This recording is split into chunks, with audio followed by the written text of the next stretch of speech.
அழகான unboxing video வந்து என் தங்கப்பில் தான் வந்து பண்ண போது பார்த்தாலே தெரியும் என்ன அன்பாக்சிங் பண்ண போகிறோம் அப்படின்றது. கொலா புட்டு மேக்கர் தான் வந்து வாங்கியிருந்தோம். நாங்கள் வாங்கலை, எங்களுக்கு ஒருத்தவங்க கிஃப்ட் பண்ணியிருந்தாங்க. இது ரொம்ப அழகாக இருந்துச்சு, ரொம்ப குவாலிட்டியுமே சூப்பராக இருந்துச்சு. அமேசானில் 800 ருபீஸ்க்கு வந்து வாங்கியிருந்திருக்காங்க.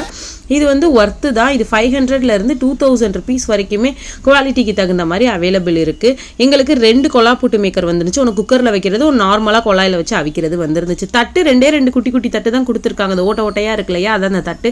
அது காணா போச்சுன்னா என்ன செய்யறதுன்னு தெரியல, வெளியில் கிடைக்குமான்னு தெரில, சேஃபாக வச்சுக்கணும். ஓகே, இன்னைக்கு நம்ம வந்து கொலா புட்டு பண்ணிடலாம் அப்படின்னு சொல்லிட்டு உடனே எல்லாத்தையும் எடுத்து அசம்பிள் பண்ண ஆரம்பிச்சிட்டோம். ஹேண்டில் எல்லாமே தனித்தனியாக தான் கொடுத்துருக்காங்களா, உடனே எங்கள் வீட்டுக்கார அசம்பிள் பண்ணி கையில் கொடுத்துட்டாரு, இன்னைக்கு ஏதோ பண்ணுங்க அப்படின்னு சொல்லிட்டு. ஓகே, நாங்களும் ஆர்வமாக அது செய்வோம் அப்படின்னு சொல்லிட்டு ரெடி பண்ணிட்டோம். இன்றைக்கி நாங்கள் பச்சரிசி மாவு புட்டு பண்ணலாம் தான் பிளான் பண்ணியிருந்தோம். ஆக்சுவலாக வந்து கேப்ப மாவு பச்சரிசி மாவு 2 கலந்து பண்ணால் இன்னும் சூப்பராக இருக்கும். ஓகே, இன்றைக்கி எங்கள் வீட்டில் பச்சரிசி மாவு தான் இருந்துச்சா, ஓகே வாங்க பண்ணலாம் அப்படின்னு சொல்லிட்டு பண்ண ஆரம்பிச்சாச்சு. இப்போ வந்து புட்டு மாவு எடுத்துக்கோங்க. புட்டு மாவுன்னு இல்லை, இது பச்சரிசி மாவு, நார்மல் பச்சரிசி மாவு, இடியாப்ப மாவு எது வேணாலும் எடுத்துக்கோங்க. லைட்டாக வார்ம் வாட்டரை ஊற்றி பிசைங்க. அதில் 1 ஸ்பூன் நெய் ஊற்றிக்கிட்டிங்கன்னா உங்கள் மாதிரி உதிரியாக சூப்பராக வரும். உங்களுக்கு வந்து கையில் இப்படி டைட்டாக பிடிக்க வரணும். அதை வந்து நீங்கள் உதுத்து விட்டால் புட்டு மாதிரி உதிர்ந்துடணும். அதுதான் அதோட பதமே. நான் லைட்டாக ஜல்லடையை வச்சு சளிச்சுக்கிட்டேன், அதனால் கொஞ்சம் கட்டிக்கிட்டு இல்லாமல் இருக்குன்னு சொல்லிட்டு.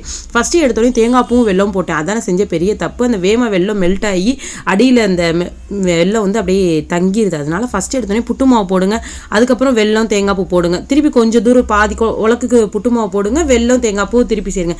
இதே மாதிரி 3 தடவை இந்த ப்ராசஸை ரிப்பீட் பண்ணியிருக்கேன். அதுக்கப்புறம் நல்லா கொதி விட்டோடனே மூடியை போட்டு தூக்கி மூடி வச்சிடணும். கொலாவை அடியில் அந்த ஓட்டையில் உதிர்ந்துருன்னு பார்த்தேன், உதிரலாம் இல்லை, சூப்பராக வந்துச்சு. புட்டு வேற லெவல் இருந்துச்சு, எக்ஸ்பெக்ட் பண்ணதை விட வேற லெவல் டேஸ்ட் இருந்துச்சு. நீங்கள் உங்கள் வீட்டில் புட்டு எப்படி செய்வீங்க, அது காம்பினேஷன் என்ன வச்சு சாப்பிடுவீங்கன்னு மறக்காமல் சொல்லுங்கள். நாங்கள் வாழைப்பழம் வச்சு சாப்பிட்டா வேற லெவலில் இருந்துச்சு.